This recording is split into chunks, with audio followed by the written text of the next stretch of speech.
Welcome to this very special edition of the KAJ Masterclass Live, the show which ensures that you profit from your time spent here with experts, either through the industry insights, information, or simply learning from them. And today we have Dan Storey. He's an author, trainer, motivational speaker. He has spent years studying the principles of personal motivation and behavioral science psychology. Welcome to the show, Dan. Thanks, AJ. Great to be here.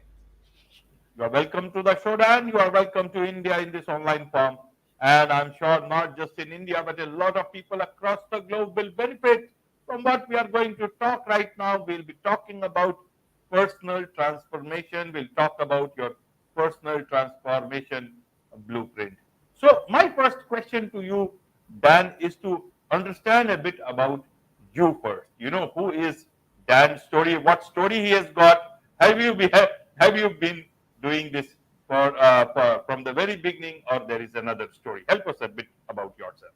So I've been studying psychology for, I don't know, it's about 20 years now. It's crazy. After a while, you stop counting the numbers because it gets bigger and you get older. But let's say about 20 years ago, I started studying psychology when a friend of mine gave me this CD about neurolinguistic programming. And at the time, I was working with athletes and people who wanted to get fitter, and I was in the fitness industry. And I fell in love with mindset training and really developing psychology over time and seeing how that played a part in people's success. Now, as it happened, that took me into the world of sales, because apparently you can apply sales and psychology in almost everything you do. So I spent a long time in the corporate world. And what I found is we could apply these psychological principles in that area. But that was external, right? That was always about other people. And then a coach of mine said to me, he said, when you can look internally, and this was a while ago, and I was like, what do you mean? I'm always helping. I'm always trying to study myself. And he said, no, when are you going to do it? And so I guess over the last few years, I've looked at my life, and I reached an age where I'm a parent, I'm a father, I had a serious job, all that kind of stuff. But I wasn't happy with where I was, and I was like, well, I've got to change something. Okay, so the question was, all right, how do I put these things into practice myself? And that was really the start of my transformation journey. Is how do I look internally? How do I change the things that I'm not happy with? And then how do I use, because all of those journeys are psychological, right? How do I apply these concepts in the journey to success? Right, Dan. So I want to understand, what is personal transformation? You mean we keep on making the changes, setting our goals every step of the way, and we recalibrate them, calibrate them, and look at life in that manner. Why is it then we need personal transformation? How should we understand what personal transformation? It sounds like, it's like overhauling everything. Help us understand this. I will. So I think we do need to overhaul things from time to time, right? I think we get into a routine, and I was chatting to someone yesterday, and a routine and a groove at the start sounds nice, but after a while it becomes a rut. And we get stuck in this, what I call the trap of success, where we reach some level of success and we stay there and things are okay, but they're never good enough. You never kind of write home and say, oh my God, life is amazing. We complain about stuff. We complain about our job, our partner, our lifestyle, our weight, everything, all of those kind of bits and pieces. But then things aren't bad enough to want to do something about it. And so we're stuck in this kind of middle bit where it's not great, but it's not bad. And so the question is, how do we get out of that? And the first step, I think, is for anybody who's listening to this, is to realize that you're not alone. Number one, I think about 70% of the planet are in this situation where they're not fully enamored. They don't love what they do, but they also don't hate it enough that they want to change.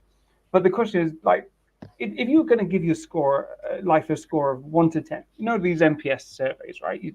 How do you rate our service 1 to 10? If you're anything less than an 8, you are not even positive about your life. Unless you're giving it a 9 or a 10, you are just seen as neutral or even detractor on your entire life. So even if you say 7 or 8, that's still not good enough. We should be aiming for 9 to 10 experiences in life. And so how do we do that? Well, we need to level up our expectations. We need to really go through an expectation transformation that says, all right, well, I'm good at the moment, but I want more. And there's nothing wrong with wanting more, right? We should be allowed to want more. Doesn't mean we should be dissatisfied. There's a healthy level of dissatisfaction. But we should challenge ourselves to see what we can get out of life, rather than grumbling through life and getting to a point where I'm okay, but I'm not at the level that I could be. And most people, if they're honest with themselves, aren't playing at the level that they should be playing at or could be playing at. Right. Right, Dan. So let's understand. You said, people can have success, and then you start looking at life a bit almost like you become complacent, or maybe if we can use that. Yeah. Now, many people would like to see or say, and especially in different cultures, is success brings stability. That's what we all want, Yes. so that we can plan things around something stable in our lives, Yep. because it brings security. Your security needs are met. So when your security needs are met, you move towards self actualization. But here, if you set bigger goals, that is not self actualization. That is again moving towards something, different. So, how does one look at that? Will be like, nothing wrong again with that. But then that will be again setting yourself out for something which again you are not sure. And you said that transformation continues like an overall that needs continuously. Does it match with what we aspire as humans? Or is it like we are only looking at not this part as stability, but we are always looking at trying to invoke the exploration part of ourselves, and that will never end. That will never bring you that sort of happiness. Peace will never come into our lives. How do you look at that? It's a challenge, right? You've got to be able to hold two things in your mind at the same time. One is dissatisfaction, and the other one is gratitude. You've got to be able to hold both. It's a strange feeling.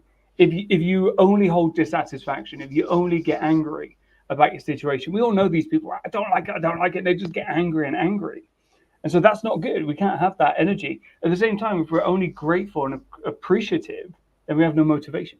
And so the challenge is to hold both. The challenge is to hold both and say, I'm happy, I'm proud of myself, and I know I've got more. And it's that and I know that allows us to then push ourselves and challenge ourselves. And so it's not about removing comfort and stability. I think we get to that point and say, okay, well, that's good, but what else have I got inside?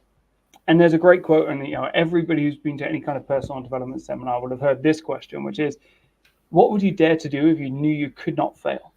And that's the wrong question.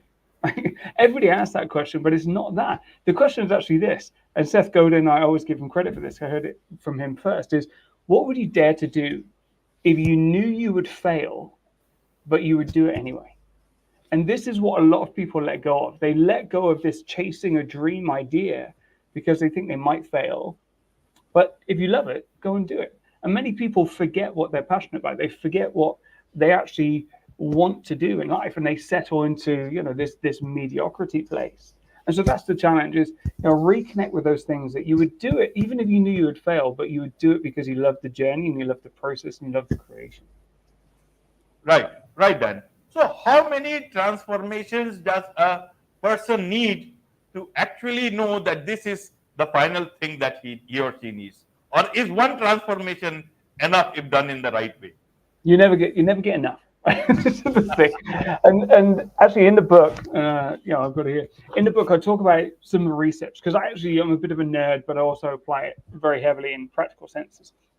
It's through life we go through various transitions, and actually now I'm in this kind of, when you check a box for age, I'm in that kind of like I'm about 3 from the end. So I'm not going to tell you how far away I am, but when you change those boxes, something changes, and I think I'm in that whole create a legacy mentality. There's the kind of phase in life where you're like, okay, well, what am I going to do? What am I going to leave behind? What do I want to contribute to the world? After that, the question changes, like, is how can I find meaning in everything I've done? So we go through various stages in life, but I don't think you ever stop pushing yourself. I think you should find certain areas, and mastery is about finding areas that you can stick to long enough that you ride that journey and see how far you can go. If you're lucky, you find it early and you get to put a ton of life into it. If you still haven't found it, then there's no reason why you can't go and find it now. I think it's about identifying something that you love to spend your time with and going and doing it, and then periodically asking the question, am I satisfied and am I happy in life? And if I am, great. Keep challenging yourself, keep growing, keep learning new things. And if you're not, don't stop looking. Don't stop looking. I think the problem is people who find it, they'll be looking at this and go, I'm happy, I'm good. But many people will listen to it and say, I'm still not happy. but I'm too old, or I don't have this, or I use excuses as to reasons why they don't change. And if you look at even just a quick Google search, people who are successful in later years, you'll see so many people who've changed dramatically in their later years and found absolute happiness, success, and just, changed their life for the better. Right, Dan. Right. I'll come to you. Showed the book. I'll come to that book also, and we need to discuss it in detail. Absolutely. But before that, one more question about you talked about the trap of average. Yep. How does one decide about themselves being average or doing average things? By looking at others or by looking at themselves? And is it wrong to be most people in the world are wanting to have that average person's life, but with their achievements in whatever it is, and being happy about it so that it gives them some peace. Help us understand what is then this trap of average. So let me give you my example and then see how you take it. So I think first of all, it's an internal comparison. Right? If you compare to external, you either compare to people who are better than you and you feel angry and dissatisfied, or you compare to people who you're better than and then you take the foot off the gas. That kind of dissatisfaction, gratitude piece. So external comparison is rarely a good thing. So you've got to look internally. My transformation moment, I can pinpoint this to an exact photo, and I know exactly where it was taken, was a photo of me on the beach with my family. And I was there with my parents, I was there with my wife and my daughter, and it was fairly warm, so I had my t-shirt off. Okay, and I was just walking around on the beach, as you do, And my passion is personal development and fitness. I've spent a long time challenging myself from fitness, and one of my transformations that I talk about is a fitness transformation. And I looked at this photo and I saw a guy who had a good job and a good family and all these things, but wasn't fulfilling his potential. Like I'll put it, I had a dad bod and I was a little bit too heavy, if you know what I mean. And I looked at it and I was like, how can you talk about this stuff, Dan? How can you talk about this stuff and not embody it? Like, what is going on? And I could easily make excuses. Oh, I'm a dad, I've got family, I've got to take care of all these things, I've got pressure, job, all those things. But for some reason, I ran out of excuses and I said, no, I'm not living at the level that I could be living at. And so the challenge to myself was, how can you show this? How can you find out what's inside? And so I decided that I wanted to go on a fitness exploration. I wanted to challenge myself to become a natural bodybuilder. But as soon as I did that, I was like, there's no freaking way. You haven't done it in the past. You've trained all these years. You've never been below a certain body fat percentage. There's no way you're going to get on stage. And so I freaked out. I was like, can I do this? Can I really do this? And so I think that's the challenge is many of us have this dream and aspiration that we can get better. But as soon as we set it, doubt kicks in. And we have this mindset because there's two images, right? We've got our image of ourselves now and this future identity. And the gap for many people seems so big that we never want to cross it, or we get imposter syndrome, or we fear, or something along those lines kicks in. So actually the other transformation then we need to go through is this mindset transformation. We have to mentally become the person that we want to become before we become it, before we even see it in the mirror. And I think Muhammad Ali said it. He said, I proclaimed I was the greatest long before I stepped in the ring. So we've got to have this mindset and we've got to believe in ourselves long enough. But for most people, and I've had so many conversations like this, imposter syndrome kicks in and we're like, I don't think I can do it. And then don't follow through. And we don't do the activities that are actually going to get us there. So it becomes a self-fulfilling prophecy. So I think that's, for me, it was the internal look. It was the me versus who I was versus who I said I was. And that gap was too big, finally. And I ran out of excuses. Right, Dan. You talked about Muhammad Ali. A lot of people nowadays I see talking about, that you need to believe that you are there and then start thinking backwards. And then there used to be earlier one, people used to say, what you are talking is flight of fancy.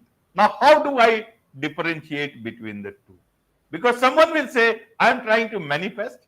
And another person will say, listen, you obviously may not say, but they will think he's talking something not so acceptable or understandable. Yeah. How does one know that one person is actually being true to their dreams and the other person is just, bluffing himself?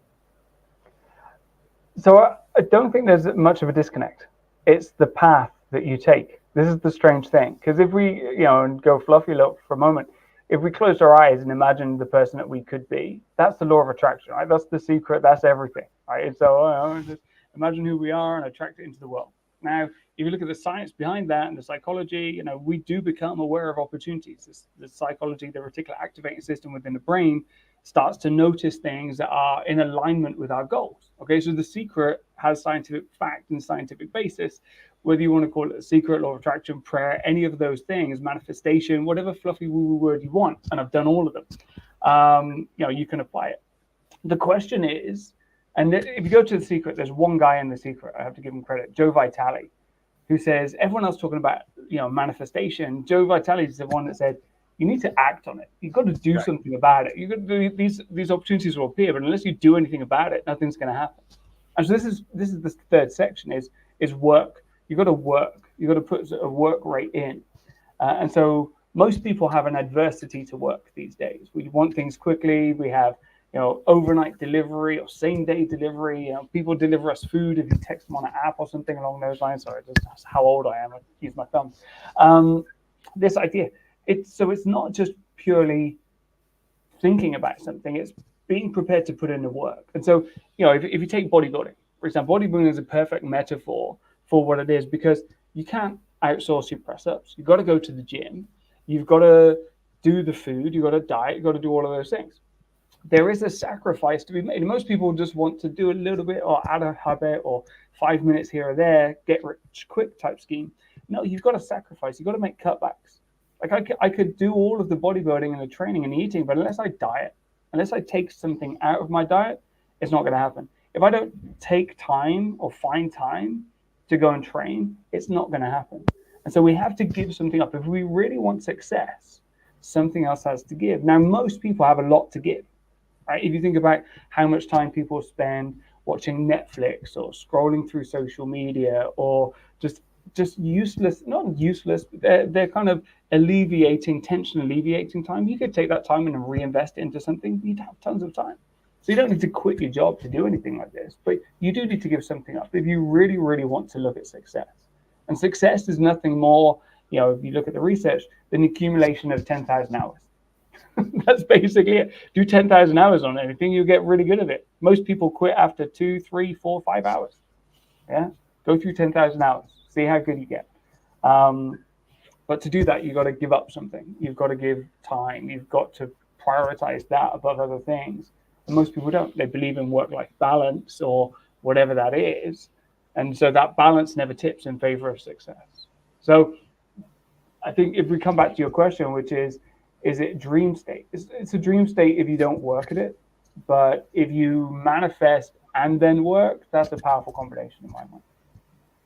Absolutely, well explained. And that's I also believe that all are correct, but one will work, one will just keep talking about it. That will Right. not work. But that's Yeah, the thing. I used to talk about it, and then I turned into this average. I'm like, oh, come on, stop talking, start doing. I just got fed up with listening to my own rubbish. absolutely. Now let's come to your book, Dan. Right. Personal Transformation Blueprint. Who is this book for? Help us understand what they can learn. What have you dealt in this book? So it's for two people. Number one is dedicated to my daughter, because I've gone through life and I've hit average a lot of times. I've never pushed myself above it, and I don't want her to get to that point. Now at least you can show the book to us once Right. again. Well, Okay. nicely. So Yeah. here you go. So here's the book. It's got a little picture of a goldfish. So imagine the goldfish. You're in a small, tiny environment, and you want to jump into the big environment. That's the metaphor. So it's for that person, but then it's also for me, and it's for me in that it's a reminder that to always challenge yourself and to always understand that there's more to challenge and discover within. And it's not about, you mentioned about should you be satisfied? Yeah, you should be satisfied with life, should be happy, all of those things. And I believe that there's the pursuit of happiness, which really brings us joy, and to constantly be pushing our boundaries. So I wrote it for me as a reminder that there's three things that effectively I want to keep in mind. Number one, always aim to play at a 9 or 10 out of 10 in life. Aim to have the best life. That's what life is about. Life is experience. Life is about playing at the best level you can, rather than saying, okay, well, I'm here now, I'm just going to last as long as I can. The second one is that the reminder that anytime you set a meaningful goal, you're not going to feel like that person. And that there's going to be this massive mental gap that you have to overcome. And we do that through discipline. We do that through showing up. We do that through doing the things and following through on the behaviors and the habits and the activities that person would do. Yeah. And it takes time to close that gap. I remember looking in the mirror as a bodybuilder for so long and saying, "You're not a bodybuilder. You're not a bodybuilder," because I didn't look like one. I looked like this dad bod with slightly bigger muscles. I remember saying at a conference, saying, "I'm going to be this person," even though I hadn't done it yet. I'm feeling massive. I don't know what is it, imposter syndrome, that I haven't done it. I don't have that evidence, and yet I'm trying to say that I was. But I had to keep doing it. I had to keep doing it. So that actually, when it happened, I believed it, and I felt like I belonged there. And then the third point is that we have to work. We have to work, work, work. Anything that is meaningful it requires a certain amount of work, and that is not just to get there, but also to become that person. Right? And AJ, you've asked a couple of really insightful questions, so I know you know this stuff. Goals is not about the accomplishment of the goals; it's about the person you become to get there. Right? Because, as I mentioned, I didn't know if I could do this. Honestly, I didn't know if I could do this bodybuilding thing. There were times during that journey where I looked at myself and I was like, no frickin' way, you're never going to make it. And I doubted whether I had the discipline. I doubted whether I had the commitment. I doubted whether I had the perseverance. I doubted whether I could manage my entire life around this, with a family, child, and a job and all those things. And there was just so many reasons why I should quit. And so there was so much doubt that went on. But I did it, and I worked, and I kept going. And I think this is, I now coach people using this same framework. And people typically get stuck at one of those 3 points, right? They either don't imagine themselves as getting better. They stay in this average point, and they rarely challenge themselves to get out of there. If they do challenge themselves to get out of there, then they're immediately smashed in the face by a big punch from imposter syndrome. Says, "No, you're not this person." Yeah, but I want to be. Yeah, but you're not. And this conversation just goes on for so long, and it can be debilitating for many people. Or then there's the third group of people, which is that they're so enlightened, they know what they want, and they want to manifest it, but they don't want to put in the work to manifest it. So I'm like, come on then, what are you going to do? How much do you want it? And what are you going to put in to get it? And so, yeah, the book is for two people, my daughter and me, but anybody who's in that situation where they want to experience more of life, I think it's a really good model for them. Wonderful. There is much to learn from you about personal transformation from you, Dan. And this is just one episode with you. You have got a podcast yourself, Personal Transformation Podcast with Dan Storey. So tell us a bit about that. What do you do on that? And so that people can gain more from you from your podcast. So I think there's a couple of things on the podcast. So one of the I love podcasts. Right? I do love podcasts. One of the things that I think we all need is a regular dose of positive motivation and positive kind of, imagine nutrition for the brain. That's effectively what I think of it. Exactly like this, where you're sharing ideas and sharing helpful content. Is I can listen to YouTube or music or something like that. But why don't I put decent food into my brain so I can actually nourish it and grow it? So I've focused on a couple of things. The number one is most of the episodes are short, they're like 15 minutes long, or I'm diving into one of the aspects from transformation in a little bit more detail. So I'll dive into what does discipline mean, or what does it mean to overcome adversity, or what are those things you need to say to yourself when things get hard on the journey? Like, how do you reframe that in your mind? But then I'm starting to do a few of the deeper episodes as well, because there are people that I want to talk to and understand their stories. And we can really go into a little bit more detail on that, because many people have been through transformations. They've transformed their lives. They've taken on something different. And it's not what they've done, which is important. It's the idea that if they can do it, then so can you. And if they can make these transformations and changes and experience happiness and fun and satisfaction on the other side of that, even though there's work to put in, then maybe we should all think about that balance in life as well, as putting work in to get something meaningful. Absolutely. A lot of people would like to learn more about you, more from you, from your podcast, from your book. So, and many people would like to be trained by you. So, what's the best way for them to connect with you? So what I would say is get onto Amazon and get the book. It's available it's paperback, hardback. This is hardback. This looks official, but it's also available on Kindle. So what I would say is get the book, go through the model and framework, and if it resonates, if it connects with you, then certainly reach out more. The website is danstorey.com, so DANSTOREY.com. I do tell stories, AJ, as you implied earlier. I do love to tell a story, but the name has got an E in it. So danstorey.com, and on there you can find links to the podcast, a few more articles, and then get in touch. And I think one of the things that I'm really exploring with people at the moment is this idea of mental toughness. As I mentioned, the journey is heavily mental. Even the bodybuilding journey is 99% mental. And so what I'm offering people at the moment is a mental toughness profile coaching session. So you measure your mental toughness profile using an internationally recognized scientific program. And then we do a debrief and say, okay, well, here's your strengths or weaknesses. And, perhaps we start from there. So if people do want some coaching or training, then certainly get in touch. Wonderful. With this, it's a wrap on this very special edition of the KAJ Masterclass Live. Thank you so much indeed for joining us. Thanks for having me, AJ.